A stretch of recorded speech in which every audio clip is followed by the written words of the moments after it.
Pour être entièrement autonome, il faudrait que je fasse mes fagots. Mais bon, là je pense que j'aurai pas le temps.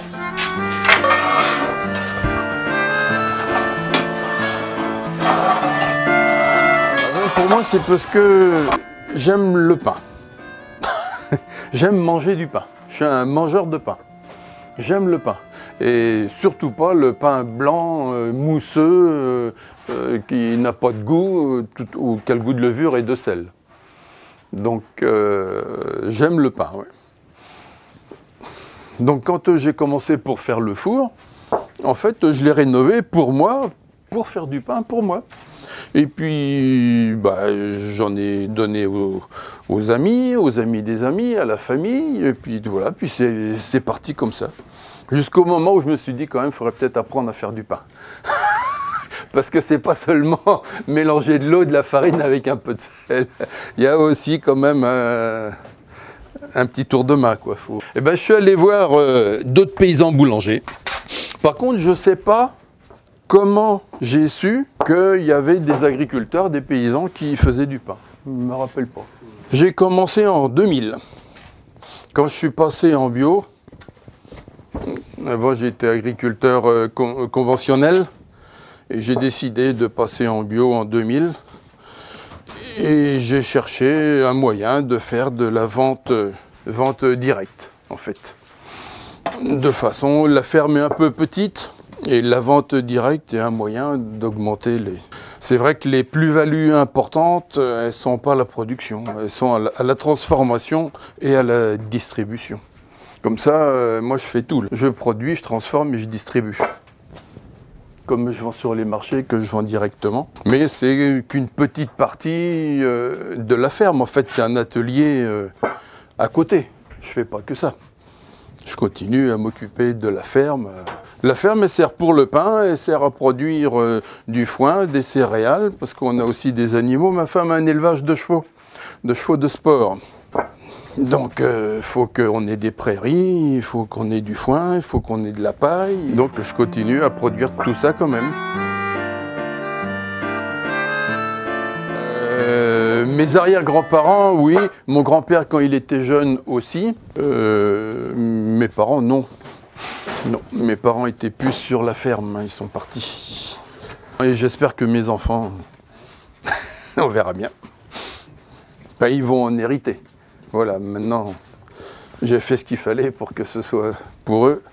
Non, moi j'ai retrouvé des vieux outils, ici, mais qui servaient plus, qui sont un peu des vieilles paillistes qui étaient...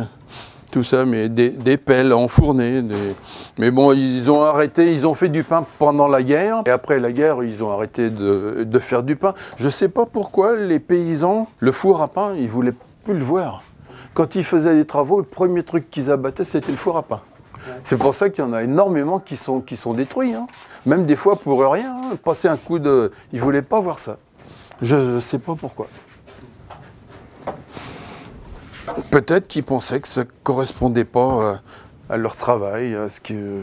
Alors le four a été construit comme l'ensemble de la ferme aux alentours de 1850.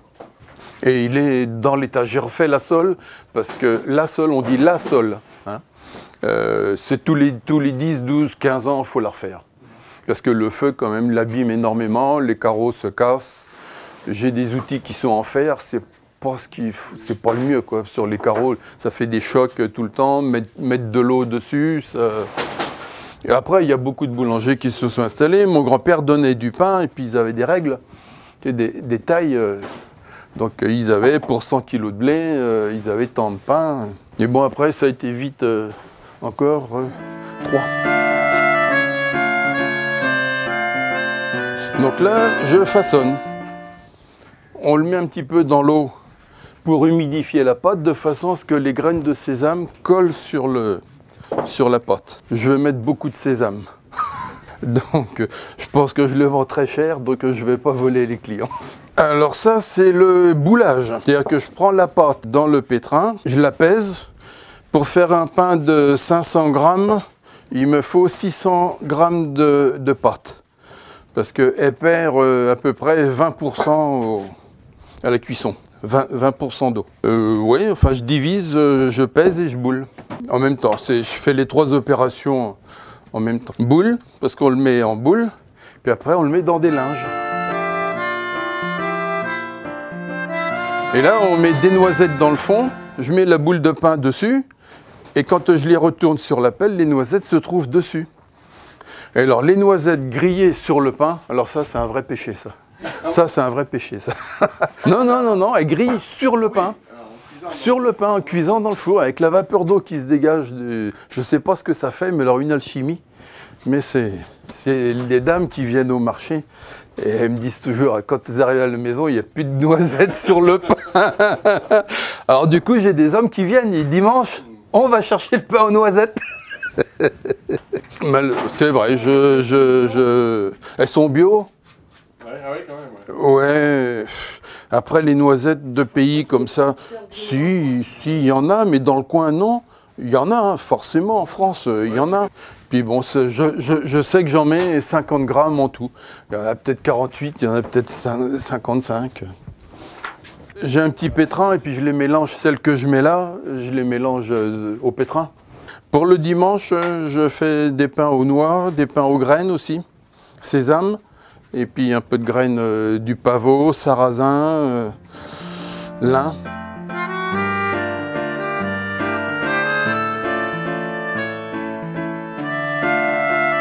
Pour faire du pain au levain, il faut faire son chef déjà, il faut créer son levain. Donc ça c'est de l'eau et de la farine qu'on mélange et ça se met à fermenter. Après on en garde toujours une partie de ce levain. On en garde une partie qu'on rafraîchit régulièrement et moi je mets au frigo pour pas que ça aille trop vite parce que je fais pas du pain tous les jours, j'en fais que 2 fois la semaine. Un boulanger avec la levure, il fait le pain en une étape, il met la farine, l'eau, la levure, le sel, il pétrit, c'est fini. Moi je commence par faire 4 kg de farine et 4 litres d'eau, je mélange, je laisse ça 4 heures, je remets 4 litres d'eau et là je remets 20 kg de farine et 20 litres d'eau. Je laisse ça encore 4 heures. Et après, pour faire ma pétrissée, je mets 40... On double, on triple à chaque fois en fait le poids de farine. Donc je passe de 4 kg à 20 kg, de 20 à 45 kg. J'en ai fait une fois dans ma vie, hein, le vin. J'en ai jamais refait après. Je l'ai toujours gardé et je ne l'ai jamais perdu. Il y a une fois, c'était limite, mais je l'ai récupéré. Laissé à l'air, alors dans un petit bol comme ça, hein, autant d'eau que de farine, en poids égal. Et puis tous les jours, il faut rajouter un petit peu d'eau, un petit peu de farine. En fait, le levain, c'est des bactéries lactiques, donc c'est un élevage. C'est un élevage de petites bêtes. Donc il faut les nourrir et leur mettre à manger et à boire régulièrement. Au bout de 4-5 jours, ça commence à faire des bulles. Donc là, on en a un bon bol quand même. Donc on en reprend une partie, on jette le reste et on recommence. Et après, il ne se développe plus que des bactéries lactiques. On le purifie comme ça. En recommençant, on en prend un petit peu, on recommence, on le purifie. Avec du boulot, oui. Et c'est la dilatation des gaz qui sont contenus, le CO2, et puis aussi la vapeur d'eau qui se transforme en vapeur. Enfin, l'eau qui est contenue qui se transforme en vapeur et qui gonfle. Et c'est le gluten qui fait office de chewing-gum, qui se dilate et qui garde les gaz. Ce qui fait que le pain est moins levé qu'à la levure. La levure ne digère que les sucres. Donc elle digère que l'amidon.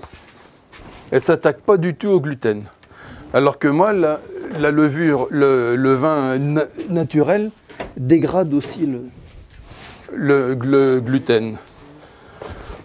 Ce qui fait que c'est moins levé. Moins aéré, parce que le gaz part.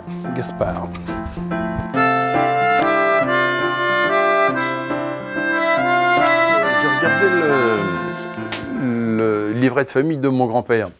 Il y a marqué dessus profession cultivateur. Moi sur le mien, il y a exploitant agricole. Exploitant agricole. C'est comme on exploite une carrière, comme on exploite une mine.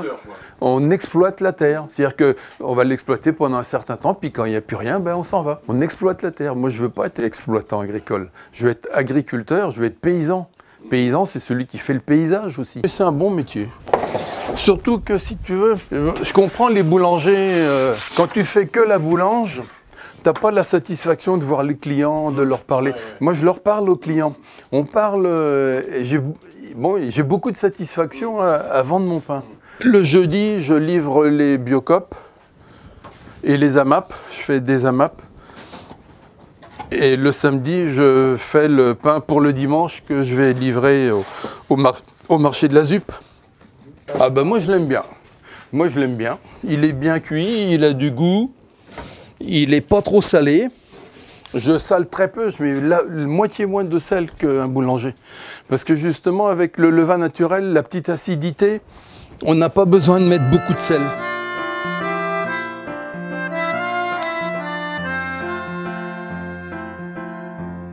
Quand je livrais mon blé à la coopérative, il n'était jamais bon. C'était pas le poids spécifique n'était pas bon, le taux de protéines n'était pas bon, il y avait des impuretés, la variété n'était pas bonne. Et quand j'ai transformé mon blé en pain, le pain était bon, miracle. C'est un miracle. Et il y a un critère, par exemple, dans la sélection des entreprises qui sélectionnent les semences, des semenciers, c'est le goût du pain. Le goût du pain, c'est pas un critère.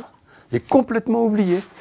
On fait le taux de protéines, le taux de son, le taux de minéraux, le taux d'huile, la machinabilité, le pouvoir d'absorption de l'eau. Mais le goût du pain, alors ça, on s'en fiche, c'est secondaire. Alors que les variétés anciennes, il y avait un critère qui primait. Si le pain était bon, on gardait la variété. Si le pain n'était pas bon, on gardait pas la variété. Parce que le pain, c'était l'aliment et le blé était la céréale noble pour faire du pain. Aujourd'hui, on donne le blé aux cochons, aux poules, et de temps en temps, on en fait du pain. Parce que ça, c'est bien. Parce que les variétés hautes, elles passent au-dessus des mauvaises herbes, donc elles bénéficient du soleil. Autrement, les blés qui sont hauts comme ça, l'herbe elle est haute comme ça, elle étouffe le blé, il ne voit pas le soleil. Et moi j'ai des blés qui sont hauts comme ça, donc les herbes sont là. Donc. Si on les cultive avec des engrais chimiques, là non, elles ne supportent pas. Ça n'a pas été, justement, ils ont sélectionné des variétés qui supportent les engrais chimiques.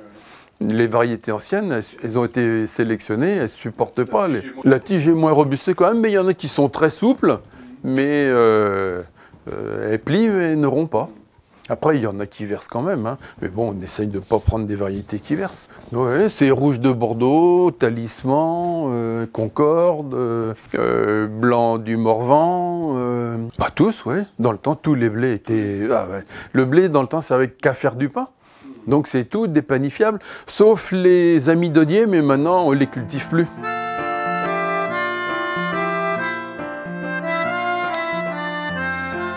On baisse un petit peu et j'enfourne à 270, 280.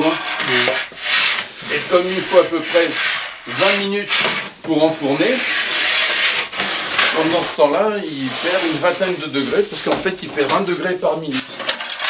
Parce que je fais le feu dedans, comme je retire toutes les braises, j'ai plus de moyen de le réchauffer. S'il n'est pas assez chaud, c'est foutu. Parce que moi, il faut que le pain soit fermenté juste comme il faut, c'est-à-dire que s'il fermente pas assez, le pain est compact. S'il fermente de trop, les boules sont complètement aplaties et il est compact aussi, parce que la fermentation lactique dégrade le gluten. Et donc le gluten ne fait plus son effet de chewing-gum pour emmagasiner le CO2 qui est produit par la fermentation qui fait développer le pain. Ouais. Les alvéoles se cassent. Et donc le pain, quand on l'enfourne, s'il est trop fermenté, dès qu'on le touche, il retombe. Je calcule que le four soit à bonne température quand le pain est juste fermenté. Et ça va jamais bien. Jamais parfaitement bien. Il y a tellement de choses qui influent sur le tirage du four. Le vent, la pression atmosphérique, l'humidité de l'air, l'humidité du bois. Il y a beaucoup de choses qui influent sur la façon dont le four va chauffer. Le matin, ça s'est pas mal déroulé, et puis le pain, là, il est bien. Comme ça, moi, je l'aime bien. Il est pas parfait, la perfection n'est pas de ce monde, mais il plaît bien. Ce qui est déjà pas mal. Ça, c'est du pain, ça, hein? Ouais, on n'en voit plus du comme ça. Ça existe plus. Il est beau. Personne n'en fait. Voilà. Ah oui. Je cultive le blé avec des variétés anciennes de blé. Et donc je fais les semences, ce que Monsanto voudrait pas que je fasse. Monsanto voudrait que je lui achète les semences. Lui, il veut squeezer le métier de paysan et avoir un monopole sur la production de semences. Il faut que nous, les paysans, on continue à garder une partie de notre récolte pour ressemer. Ça fait 10 000 ans qu'on fait ça. Voilà, c'est une partie de notre métier, une partie importante. Moi, je ne veux pas dépendre de Monsanto pour avoir des semences. Parce que lui, quand il aura le monopole, il me vendra ce qui l'intéresse, lui. Pas ce qui m'intéresse, moi. Ni ce qui intéresse le client. Bien, c'est des agriculteurs qui, depuis très longtemps, qui conservaient une partie de leur récolte pour ressemer, et donc qui ont gardé ces variétés anciennes, des variétés de pays. Et je fais partie d'un organisme qui s'appelle le Réseau Semences Paysannes, qui lui a récolté ces semences-là, les a multipliées, les a mis dans des essais pour voir comment elles se comportaient, notamment Jean-François Berthelot qui a beaucoup fait ça, et puis en Bretagne, Nicolas Suppiot. Et moi donc j'ai pris des variétés de blé chez lui, et puis par l'intermédiaire du réseau Semences Paysannes, et en fait j'en ai mélangé plusieurs. Donc je les ai multipliés, parce que au départ j'en ai peut-être eu une poignée. Donc je les ai multipliés, puis après je les ai mélangés pour moi me faire une population, en fait, avec différents blés. Donc il y en a des barbus, des non barbus, des roux, des blancs, des tendres, des plus ou moins durs, différentes. Parce que pour faire du pain, étant donné que moi j'ai aucun moyen technique, industriel, chimique de savoir les protéines qu'il y a, donc en fait si je fais un mélange de variétés, je me trompe moins.